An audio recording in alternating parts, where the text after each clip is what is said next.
I was kicked out of the house because my sister made up a story about me selling. My parents believed her without any evidence. I was kicked out of the house because my sister made up a story about me selling. My parents believed her without any evidence. Growing up, my family placed a huge priority on appearances and achievements. My father, Benjamin, 57, works at a prestigious insurance company and is very respected in his area.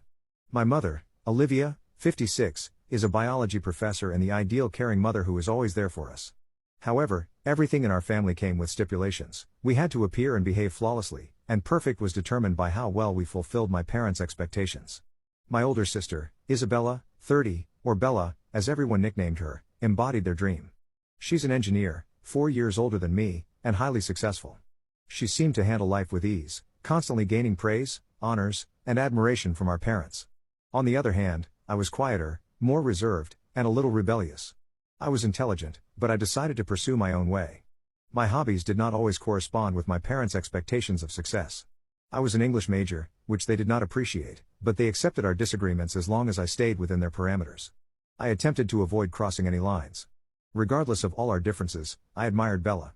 She was everything our parents intended, and I saw her as someone I could rely on and learn from. I never imagined she'd do something like this to me. 6 years ago, my world was turned upside down due to Bella's massive deception. I was 20, still in college, and attempting to plan my future. Bella, our parents' favorite, was the golden kid, accomplished, responsible, and always on their good side. Meanwhile, I felt like I'd never measure up, always living in her shadow. Things changed radically for Bella a few months before she told that falsehood. She begged me to assist her in concealing a potentially dangerous situation in which she was involved. Basically, she had made some poor decisions and wanted me to keep my mouth shut about them. She was involved with some questionable persons and situations, which made me uncomfortable and did not sit well with me. She asked me to lie to our parents about it and provide her an alibi. She claimed it was a family duty and that I owed her because she had always supported me. However, something felt off, and I didn't want to get involved in her plans. I was trying to keep my own life together, and lying for her seemed like a recipe for catastrophe. I told her I wouldn't do it since I didn't want to take any risks. She became enraged, acting as if my refusal was a major betrayal. Her reaction was powerful, almost frightening. I recall her warning that if I crossed her, I would regret it and that she would find a way to hold me accountable. At the time, I assumed it was just theatrics and that she would settle down. Looking back, that moment appeared to be the catalyst for everything that followed. Within weeks, Bella began to discreetly undercut me. Soon after, she told our parents a massive falsehood. She claimed I was selling in college. This was a terrible lie that stunned me. I had never used let alone sold them, but Bella spoke so convincingly that my parents believed her without question. To this day, I don't understand why she did it. We weren't particularly close, but neither were we enemies. I mean, she is, or was, my sister. I could never have imagined she would do something so wrong to me. This was a falsehood that could damage my future, and I honestly believed it did. My father, Benjamin, responded like a hurricane. He did not ask any questions or allow me to clarify. His rage struck me hard, deeper than I imagined. I sensed his despair and disgust, as if I were no longer his daughter. My mother, Olivia, was quiet, but her silence just as much. She looked at me with tremendous disappointment, as if I had shattered all of her expectations for me. Meanwhile, Bella stood to one side, expressionless. She didn't say anything or acknowledge the chaos she caused, she just watched my folks kick me out. That day, I was thrown out of the house. I had no hope of explaining or understanding what was going on. I left with nothing and had to drop out of college since I couldn't afford it without their help. My future felt like it had vanished overnight. I spent the next few months living with friends, moving from couch to couch, and doing whatever work I could find. I felt hopeless. I had big goals, and everything I had worked for was just gone. I tried to contact my parents, thinking they would see the truth. Every call resulted in my being turned away. My father would hang up before I could say anything, and my mother would simply repeat her disparaging statements, refusing to listen or consider them inappropriate. I kept hoping they'd see through Bella's falsehoods and remember who I truly was, but they'd already decided, in their view, I was guilty, and that was it. Years have passed. I gradually learned how to reconstruct my life from scratch. I saved every penny from my waitressing job and then returned to school part-time. It was difficult, but I was determined to show myself that I could build my future without their assistance. Throughout this journey, I met folks who became my chosen family, friends who recognized my genuine self and stood by me after my own family had turned away. They helped me recognize my worth, improved my recovery, and restored my self-esteem. I eventually graduated, obtained a solid job, and began living a life I was proud of. Then I found my ideal fiancé, Mark, 27. He was gentle and understanding, everything I had been lacking. When I told him about my family, he didn't criticize or pity me. Instead, he explained that family is more than just I have the right to select who comes into my life. With him, I actually felt loved and accepted for the first time. I began to believe that I did not require my parents' approval to be complete. As our wedding day approached, thoughts of my family reappeared. I hadn't seen them in 6 years. Part of me wanted to reach out and give them the opportunity to make amends, but every time I thought about it, bitter memories flooded back: rejection, embarrassment, and how they had discarded me without a second thought. Why should they be a part of one of the happiest days of my life if they were not present at my most difficult times? I received an unexpected message from my father. I was surprised to see his name appear on my phone after all these years. The message was brief and straightforward. He informed me that my mother was seriously ill and wanted to meet me since she missed me. There was no apology or acknowledgement of the past, there was no awareness of the harm they had caused, just a little word on my mother's illness and her desire to reconnect. He also indicated that he was aware of my approaching wedding and that he and my mother wanted to be involved. It felt weird and weighty to realize they had suddenly longed to reach out. Where was this compassion while I was battling to survive after they abandoned me? They missed my graduation, my first job, and pretty much everything else throughout my life. Now, when my mother is ill, they act as if those 6 years didn't matter, as if I could just forgive and forget. It appeared so unjust. I may sound selfish, but this caught me off guard, and I didn't feel good about it. They weren't present during the difficult times, but now they wanted to be a part of the happy ones. A rush of emotions overtook me. I felt guilty when I thought about my mother being unwell. Despite everything, she was still my mother, and the thought of her suffering was difficult to bear. I realized that her desire to see me was not solely for the wedding, it could be about seeking closure or making peace before it's too late. But forgiving them felt impossible after everything they had put me through: abandonment, disbelief, and the difficulties I faced alone. How could I allow them back into my life as if nothing had happened? Following the text, I received several more messages from relatives I had no idea existed. They said that it was terrible of me not to include my parents in my wedding and that whatever happened recently should not be considered in light of everything they had done for me throughout my life. This definitely got on my nerves.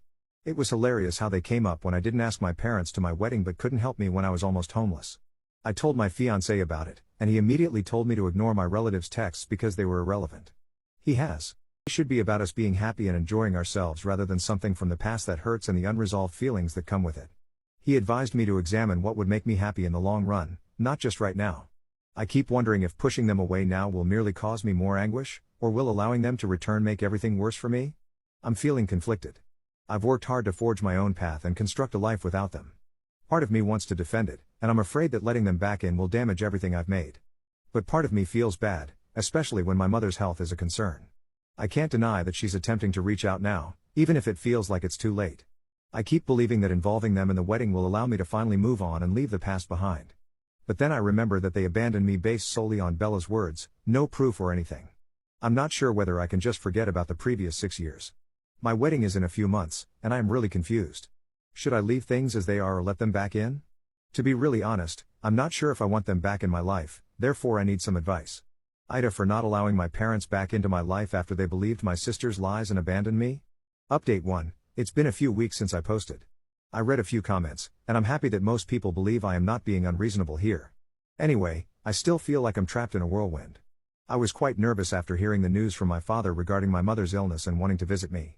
I considered blocking their phone numbers, but I was also concerned that by not giving them a chance, I would come to regret it.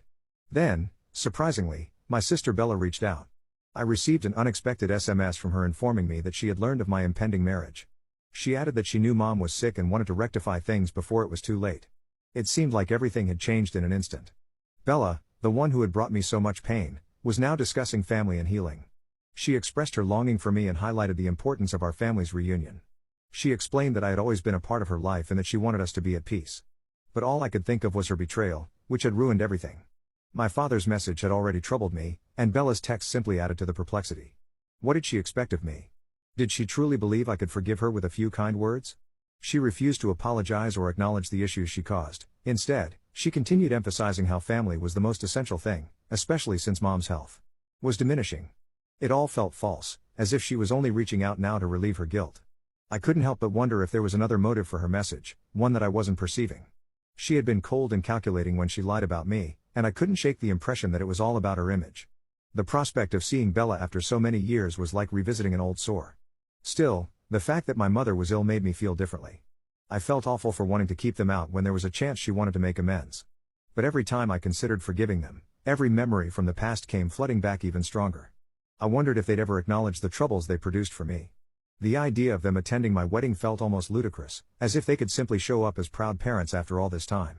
I continued thinking about my fiancé's recommendation to prioritize my long-term happiness. My wedding should be a joyful celebration, not a source of stress. But how could I find peace if I was still angry? Could I truly move on if I never allowed them back into my life? I couldn't see Bella sitting in the front row like nothing had happened. It felt awful to even consider including them after what they had done. I decided to respond to Bella, but I kept it quick. I told her I needed some time to consider and didn't know how I felt about her or our parents attending the wedding. I remarked that I was unsure how I felt about them after everything that had happened between us. I'm not sure why, but I hope she understood. However, her response was simply another message about family, with no indication of regret or acknowledgement of her conduct. She even had the audacity to declare that she understood my emotions but hoped I would see the larger picture and let the past go for Mom's sake. After her response, I was more perplexed than ever. I thought having time to dwell on my emotions would help, but it actually made things worse. Relatives I hadn't heard from in years began to contact me, encouraging me to let go of my anger and warning me that if I didn't reunite with my family soon, I'd regret it. They seemed to only know a portion of the tale and believed I was being unfair. Their words, but I realized they had no idea what I had gone through. This simply increased my certainty and fury. A few days later, my dad sent me another email with further information concerning Mom's condition. He didn't give much information, but it was evident she wasn't doing well. He said Mom had always loved me and wanted us to be a family again. It felt weird, as if he was attempting to make me feel guilty rather than apologizing or acknowledging my grief. I questioned whether he comprehended the consequences of their actions. I spent several hours considering what I would say if I met them again. I imagined telling them about the years of struggle, the nights spent feeling completely alone, and the betrayal I still held.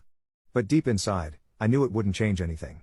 They'd probably find a way to excuse their actions or reject my emotions, claiming I was being exaggerated. Still, the notion of my mother being ill weighed on me. Was I wrong to hold on to my rage when she could be facing significant consequences? My fiancé has been an excellent source of support, reminding me that my sentiments are valid and that I can establish my own boundaries. He pledged to stand by me regardless of what I decided. I consider myself fortunate to have someone who actually understands my suffering and does not encourage me to forgive solely for the sake of appearances. He underlined that it is my decision, but I can feel the weight of it all as the wedding date approaches. The pressure builds. I'm torn between wanting to let my parents and Bella back into my life for some peace and shielding myself from further pain. My mother's condition complicates matters even further. I'm worried that if I don't let them back in now, I'll regret it later. However, I'm concerned that opening the door would result in even more heartache. Bella's letter keeps replaying in my head, making me question whether I'm being too harsh.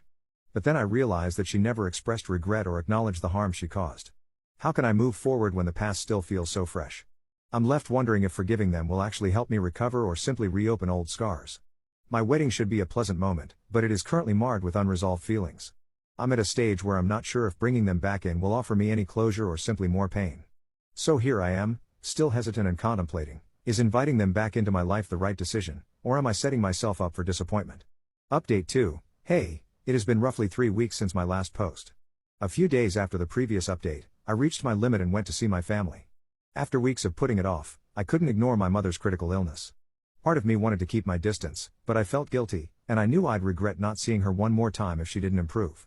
It was an hour-long drive to their place, and it was difficult to remain calm, but I kept telling myself I was doing this for my mother, not for Dad or Bella.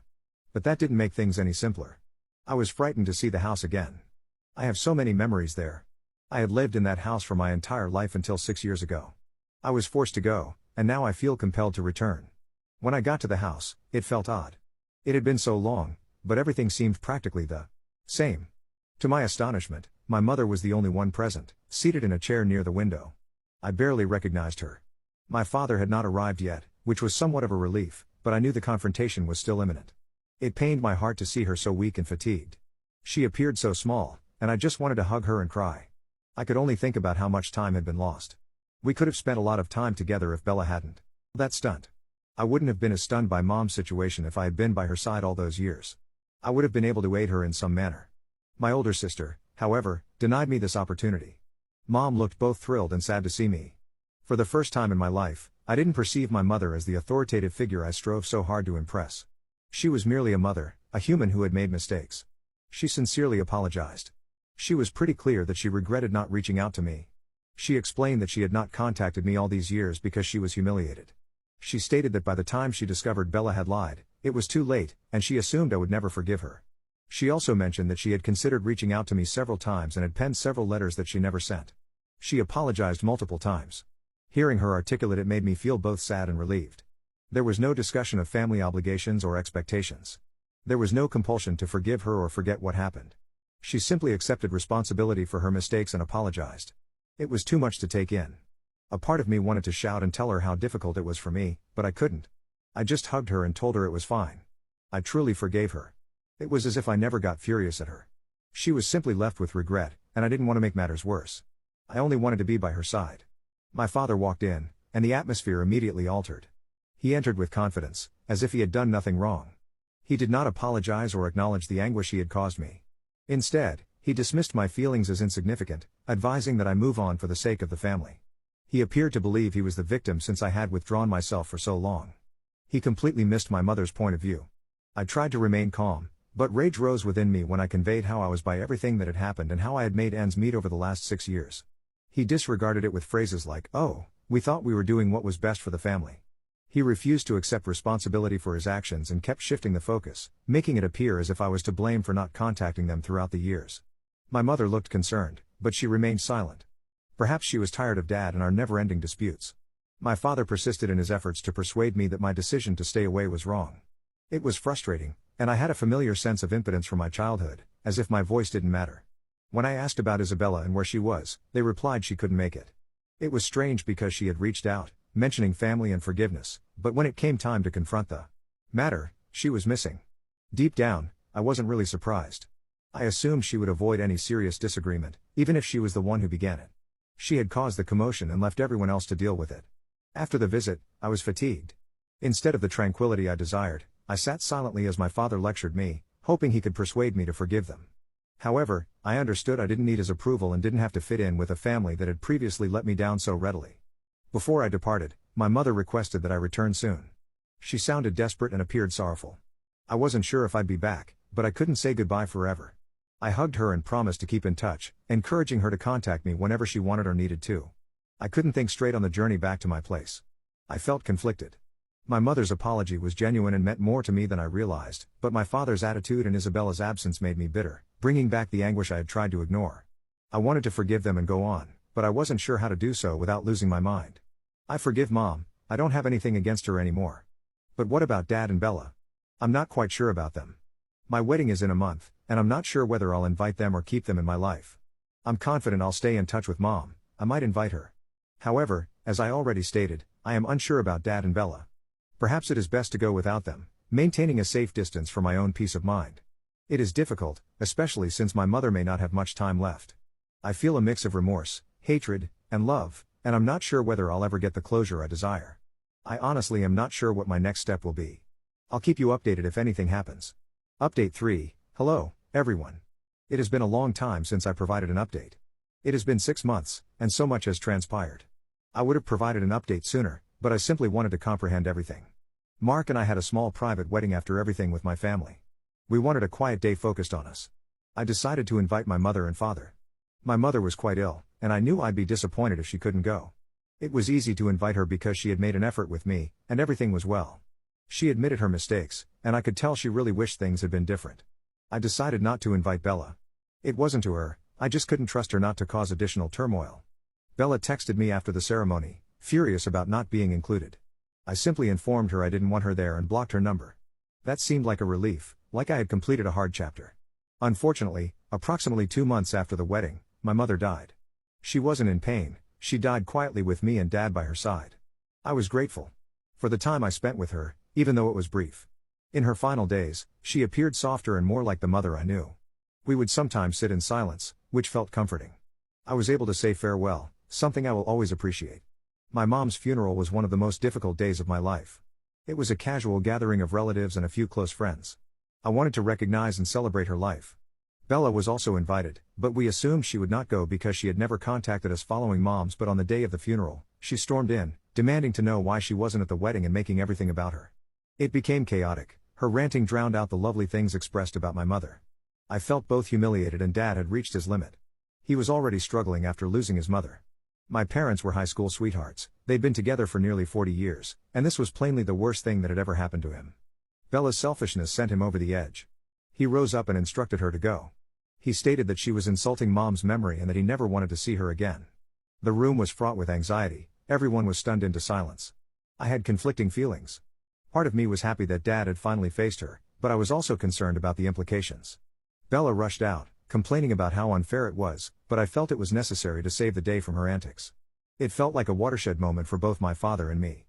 Even though we were not particularly close, we felt that Mom deserved better than a raucous burial. Strangely, this incident brought my father and me closer. Our relationship isn't terrific, and there is certainly some stress, but we've managed to remain civil.